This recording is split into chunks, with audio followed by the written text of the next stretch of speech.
Uma das primeiras coisas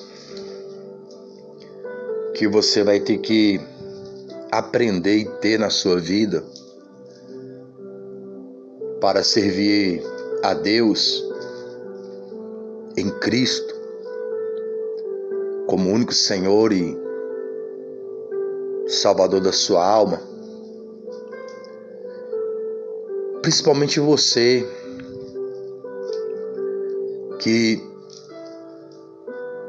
tem a doutrina, o costume, a inspiração, a educação ou a falta dela, de não levar desaforo para casa, você vai ter que aprender a levar desaforo para casa. Uma das grandes dificuldades de algumas pessoas é levar desaforo para casa. Não é fácil levar desaforo para casa. Nós vemos isso no trânsito, no dia a dia das pessoas,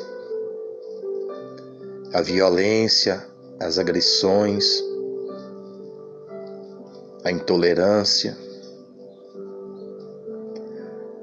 pessoas explodindo como que do nada. Mas o Senhor Jesus, Ele nos dá o exemplo. Ele levou desaforo para a cruz. A gente aprende a levar os desaforos para a cruz. Quando fala casa, aqui eu estou falando casa de oração. Você aprender a levar os desaforos para a casa de oração, aos pés da cruz do Senhor Jesus. Eu já escutei coisas,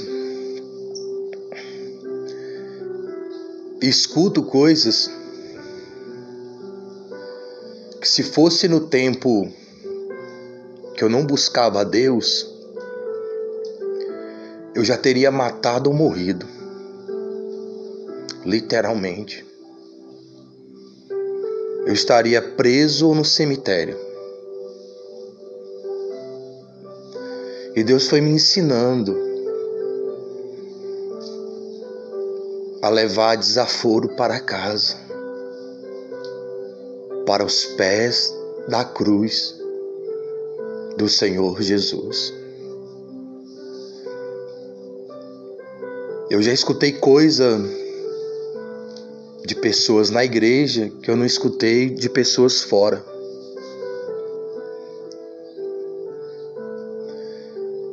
Pessoas que me desonraram minha honra como homem. Eu penso que nem o diabo faz isso. Porque um demônio eu expulso no nome de Jesus. Mas nem sempre dá para expulsar uma pessoa. Principalmente, entre aspas, um irmão em Cristo. Talvez fosse mais aceitável ouvir certas coisas de pessoas que não têm conhecimento ou estão no mundo, como eles colocam nos templos, nas denominações, nas igrejas. Ainda que o mundo que a Bíblia cita, não no estado físico exterior, o mundo é algo do interior. A pessoa pode estar numa igreja, numa denominação, E ela está no mundo, porque o mundo está dentro dela. Uma pessoa pode estar lá no mundo, mas o que está dentro dela é o reino de Deus e a justiça de Deus. Porque o reino de Deus não vem com aparência exterior. Alguém uma vez me perguntou se eu ia para o campo. Para você que não entende, estar no campo é uma pessoa ser de uma nação e ela vai para outra nação evangelizar. Aí eu falei para a pessoa, eu já estou no campo. Eu não preciso ir para outra nação para evangelizar. E os outros que vêm para o Brasil, eles não estão no campo?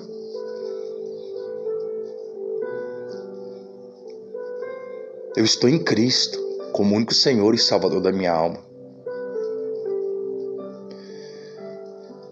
O mundo não está em mim,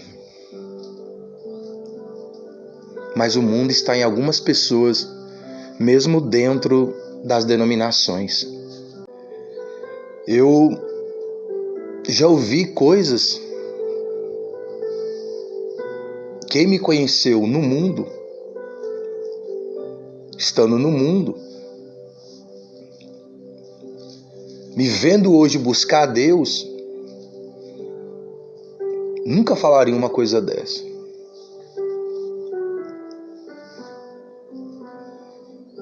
Quem me conheceu fora de Cristo,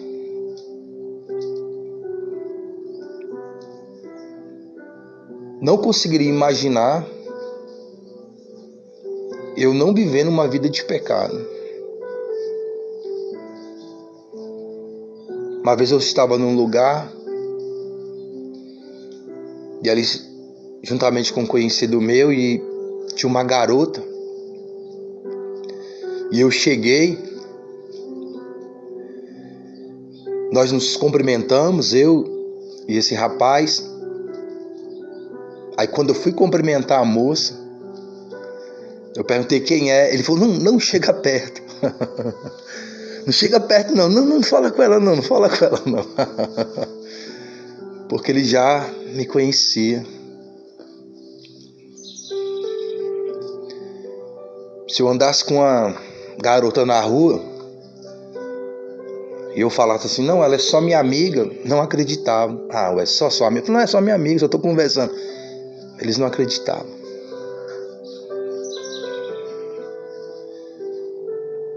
Quando mais jovem, dificilmente eu chegava num lugar e não destacava.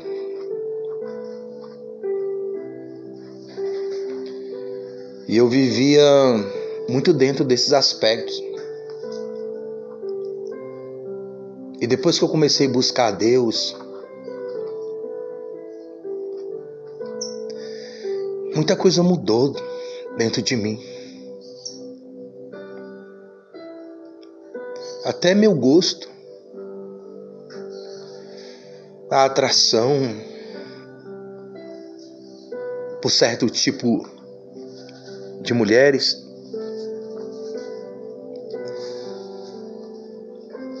Se eu gostasse de uma garota, eu não media esforços. Eu era levado muito pela aparência. A aparência sempre vai ter um lugar numa pessoa como eu. Mas ela não decide mais as minhas escolhas. A aparência de uma pessoa não decide mais as minhas escolhas como decidia antigamente.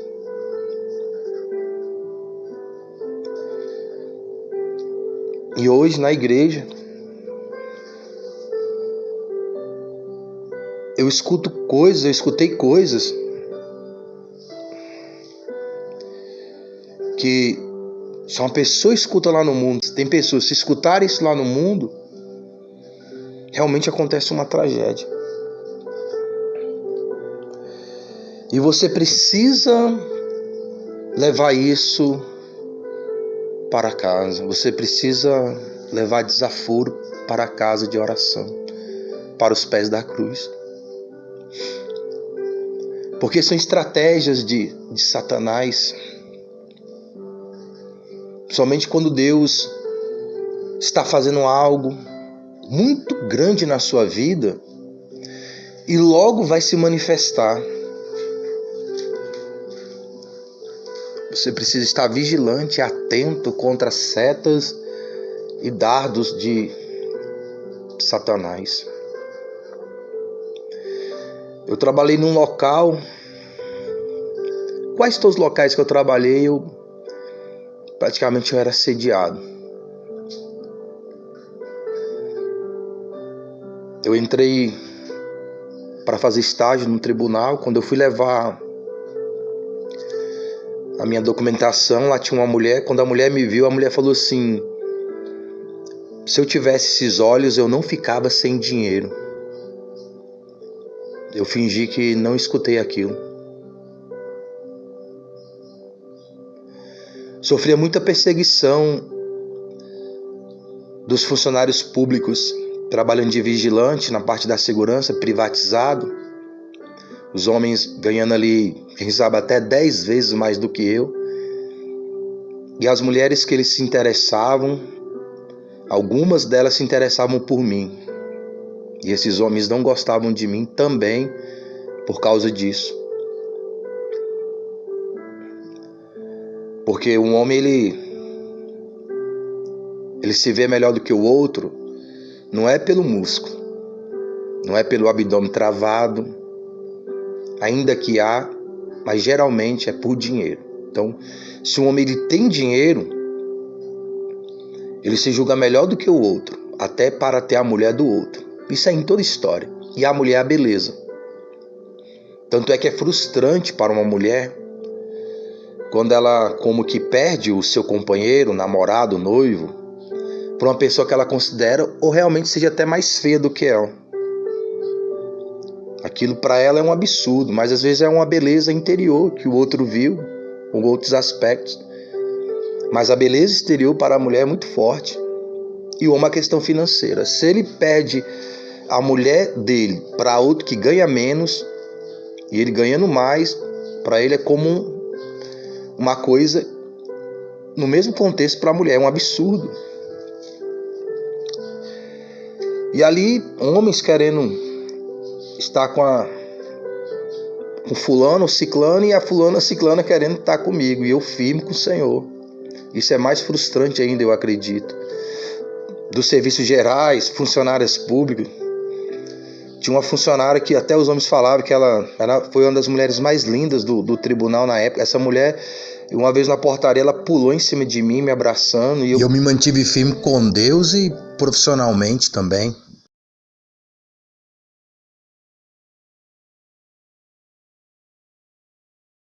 Mas, mesmo dentro desses aspectos, eu nunca fui desonrado como homem, pelos homens desses locais. Mesmo eles sendo ímpios, mundanos,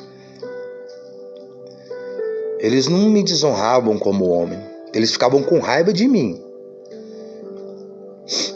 Porque como que eu estava atrapalhando eles de estar com aquela mulher, com aquela garota, etc. Mas eu nunca fui desonrado. Mas na igreja já. E não foi só uma vez. E o estranho é que antes as pessoas eram desonradas por pecar, merecidamente, né?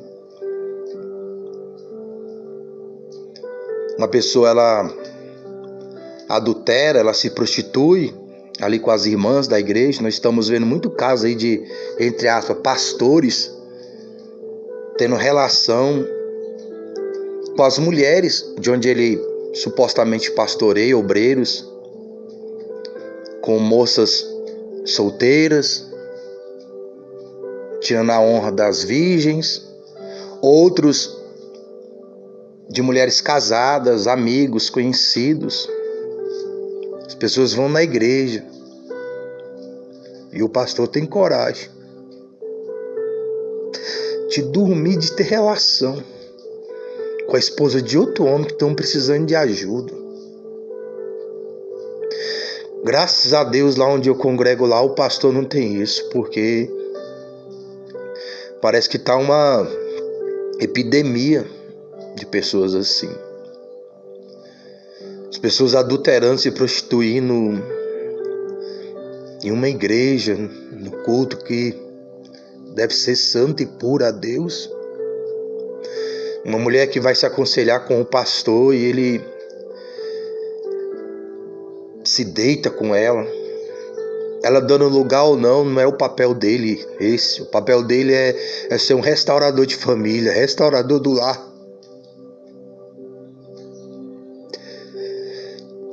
Se não está destruindo a família, está ajudando. Se a família já está destruída, ainda está destruindo mais. Um homem que deveria e deve ser um agente de restaurador dos casamentos, dos relacionamentos, se deitando com as mulheres casadas, tirando a possibilidade de uma jovem ser uma esposa honrada. Não estou amenizando as mulheres, mas o homem tem que se manter no papel dele como servo de Deus. Eu escuto pessoas falando, não é homem, como se fosse uma justificativa. Mas a Bíblia que eu leio diz que os adúlteros e os prostitutos não herdarão o reino de Deus.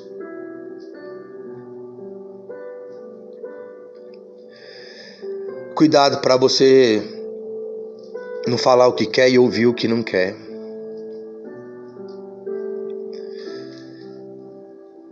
Sendo desonrado por não estar pecando. Isso entre os irmãos, entre os crentes. E você precisa aprender a levar desaforo para casa. Interessante que, diante dos vizinhos, das pessoas que me conheceram no mundo, das pessoas que me conhecem no dia a dia, as pessoas me veem como alguém que busca a Deus, que é sincero.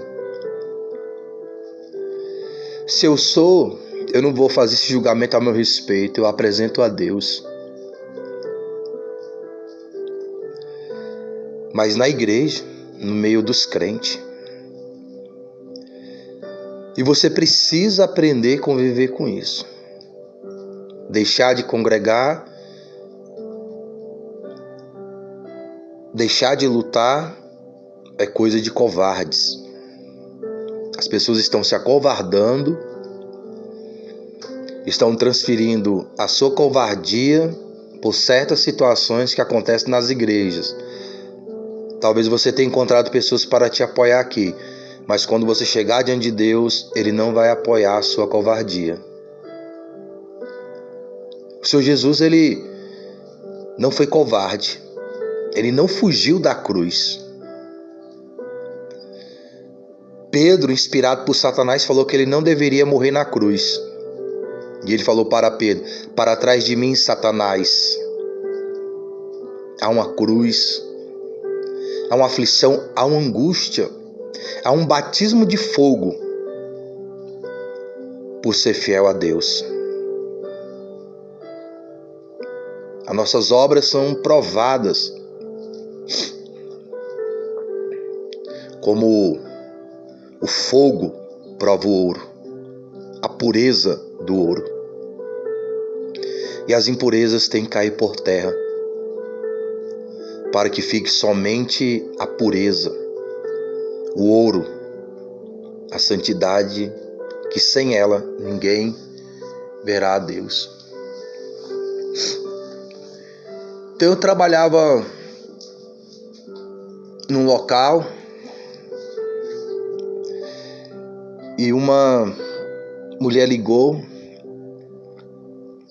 Falei, bom dia, Wesley, em quem posso ajudá-la? E ela disse assim, é o Wesley Safadão? Praticamente a mulher mais linda de todo o condomínio. Eu fingi que não entendi. Falei, eu posso ajudar-lhe em alguma coisa? É o Wesley Safadão? Não te chama assim, não é? Falei, eu posso ajudar a senhora em alguma coisa? Me mantive firme. tanto profissionalmente como espiritualmente, mas era uma luta. Realmente era uma mulher muito bonita. Uma mulher fala isso, é o Wesley Safadão? Depende de você. Eu tenho as palavras. Eu andei pelo mundo, eu vivi as coisas do mundo. E ela não teria do que reclamar. Ela não teria do que se queixar. É o Wesley Safadão? Depende. Posso ser? Depende de você.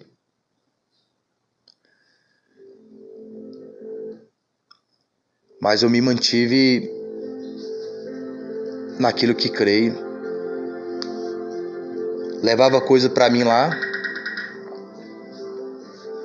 no meu posto de serviço, não só ela, como outras. Mulheres casadas, adolescentes, 13, 14, até 12 anos, rebolando no elevador, olhando para a câmera, sabia que eu estava na câmera. Entrava dentro do meu posto, falava que não podia ficar lá e etc.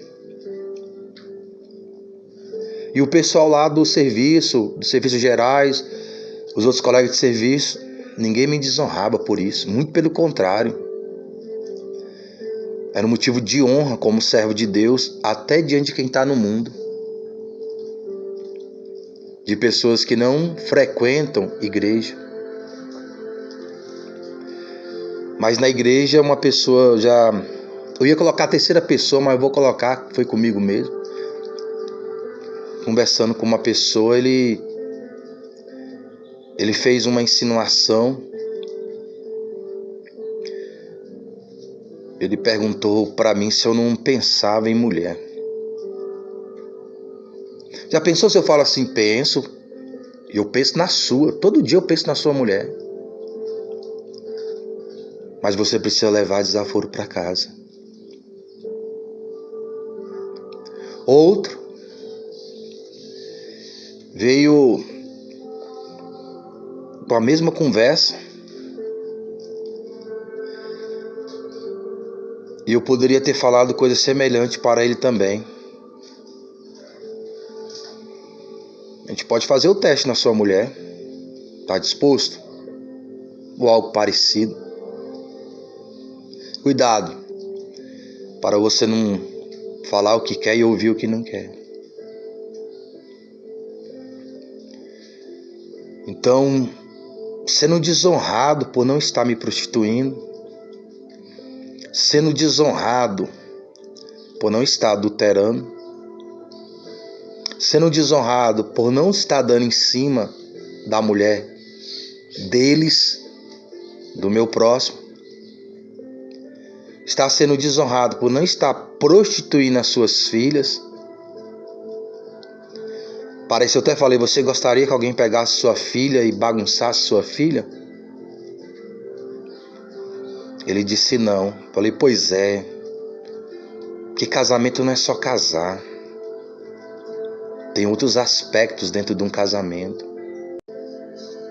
As pessoas eu conheço que casaram precipitadamente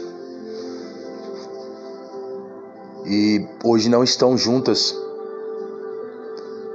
Nós temos um grande número de divórcio dentro das igrejas, de obreiros, pastores.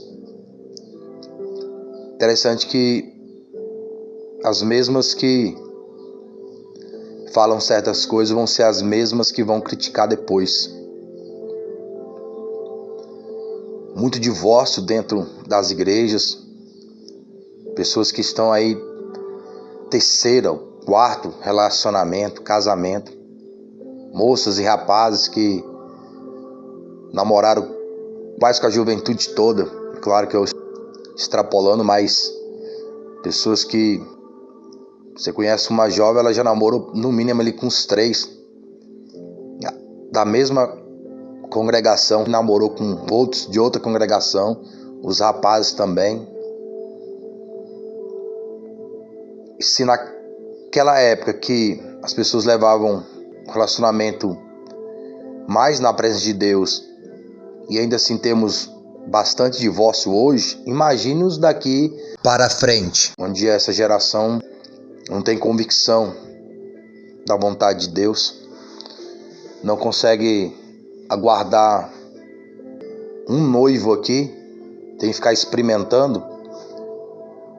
Como uma pessoa dessa pode falar que está aguardando a volta de Cristo? É incoerente. A pessoa não consegue esperar o companheiro que Deus tem, vai estar esperando o Senhor Jesus Cristo. Aí alguém pode falar, não, mas pode esperar demais aqui e não casar, né? Mais ou menos não perde a salvação, porque na Bíblia fala que os adúlteros não herdarão o reino. Bem, aí é uma escolha de cada um, né? Qual prazer é mais importante para você, né? Se é que é um prazer mesmo, porque fora os que estão casados e são infelizes no casamento. Aí quando chega na igreja, representa uma felicidade que não tem em casa. Representa uma alegria que não tem em casa. Quem sabe essas pessoas estejam felizes nos seus relacionamentos com o seu cônjuge. Ou o outro está feliz com você, porque você pode julgar e estar feliz, mas e o outro? Casamento é algo muito profundo. Se você olhar nas escrituras, de Gênesis a Apocalipse, Deus usa o aspecto do casamento para falar sobre o reino e a justiça de Deus. Fidelidade, comunhão, felicidade, chorar junto, se alegrar junto, tudo dentro do contexto ali da família. E as pessoas não são felizes, elas não são realizadas na sua família, com seus filhos e etc. E as pessoas como que desdenhando de alguém que está em paz com Deus, em paz com o Espírito Santo. Então, a prioridade da pessoa não é estar em paz com Deus, com o Espírito Santo, porque não está em paz nem em casa, nem com a família, nem com a esposa. Casamento é algo que deve estar totalmente dentro da vontade de Deus, e ainda assim vai ter aflição e angústia. E os que não estão? Se uma igreja não tem testemunho no casamento, na família, na paz, qual o sentido da Santa Ceia? De participar da Santa Ceia? De estar lá pregando a palavra de Deus? Ser obreiro, ser pastor, ser líder, educador?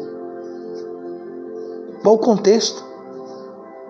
Se não estiver em comunhão com o contexto das Escrituras, da palavra de Deus, todo mundo julga aquilo que é melhor para o próximo. Mas você tem isso na sua casa? Você tem a paz de Deus? Eu dou graças a Deus pelos relacionamentos meus que não deram certo. Tanto no mundo, como de alguém que eu chamei para orar. Porque depois que eu entreguei minha vida para Jesus, eu nunca mais namorei. Eu nunca mais tive relacionamento. Quando eu me interessei por alguém, eu chamei para orar. Vamos orar? Vamos buscar a Deus para saber se é a vontade de Deus? Se eu estou solteiro até hoje, é porque não foi a vontade de Deus. Aí quando eu vejo essas pessoas hoje, e eu olho como a pessoa está, espiritualmente, não é material não, mas é espiritual. Eu falo, graças a Deus que não deu certo. Porque hoje eu estaria me lamentando. Estaria tão ou mais infeliz como os infelizes que tem dentro das igrejas. Não só infeliz em relação a Deus, como no casamento, mas infeliz ao próprio Deus, que não tem a alegria da salvação, porque não nasceram do Espírito Santo. As suas mentes, seus corações ainda são carnais, mundanos. Eu fico meditando se tais homens, eles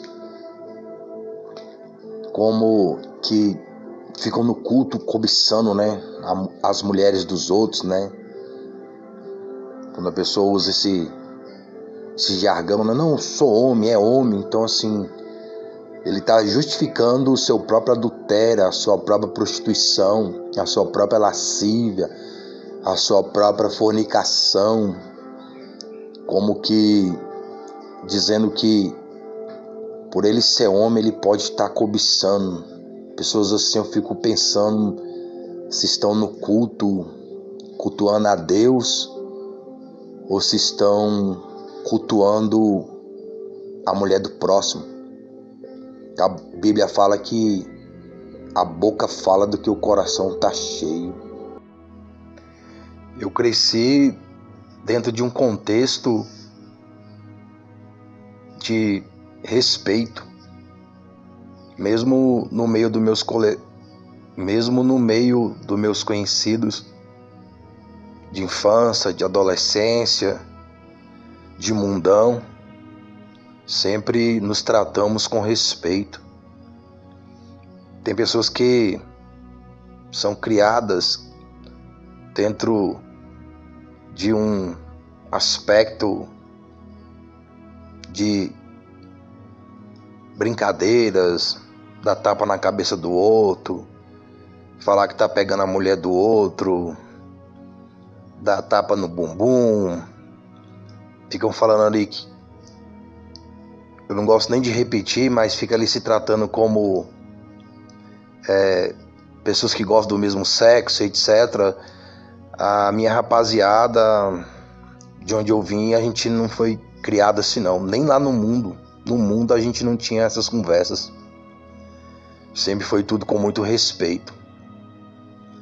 E hoje quem me vê buscando a Deus tem a admiração da minha vida. As pessoas têm a inspiração, pede oração, vão na minha casa. Os irmãos que hoje estão congregando também, daquela época, nós temos a admiração pela vida do outro. E nós nunca tivemos esse tipo de linguajar nem lá no mundo. Eu, lá no mundo, sem buscar a Deus, nós não tínhamos esse tipo de as pessoas têm dentro da igreja. Nem lá no mundo.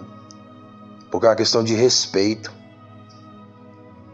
Então, assim, até lá no meio, às vezes, da malandragem, tem mais respeito uns com os outros do que nos crentes dessa geração.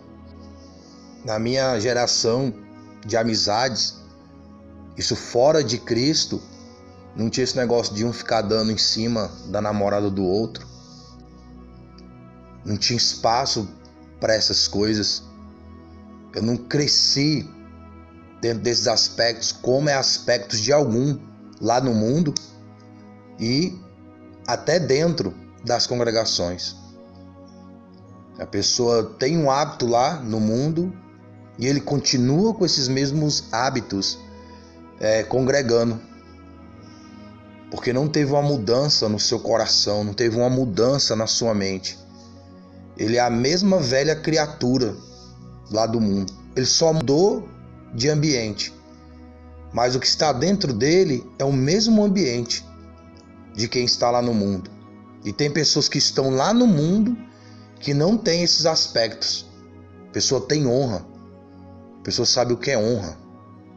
Sabe o que é caráter, amizade, companheirismo, fidelidade.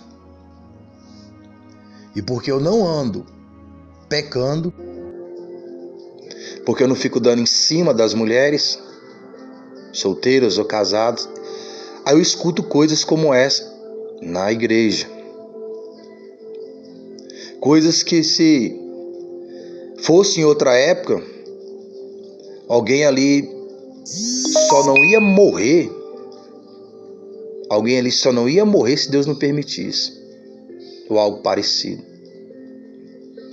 Mas a gente precisa levar desaforo para casa. E depositar aos pés da cruz. Do Senhor vem a resposta. Do Senhor vem a vingança sobre toda injustiça, ainda que eu não deseje mal a nenhum dos irmãos. Pois eu sei quem está por trás dessas ações.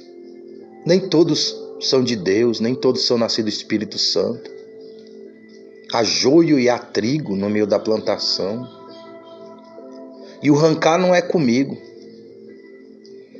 Deus não me chamou para arrancar joio. Deus me chamou para plantar trigo. Deus me chamou para louvar Ele em espírito e em verdade. E ser fiel a Deus de todo o meu coração, de toda a minha alma, de todo o meu entendimento e de todas as minhas forças, que também não são muitas. Mas ainda que eu não tenha muita força, ainda assim eu não nego o Cristo que morreu naquela cruz e deu salvação à minha alma, levando todos os desaforos para a cruz, até os meus próprios contra Ele. O Senhor Jesus nos deu exemplo de mansidão e humildade, de confiar em Deus para a nossa justiça, não confiar em nós mesmos. Quando nós tomamos uma atitude de nós mesmos, nós não estamos confiando nele.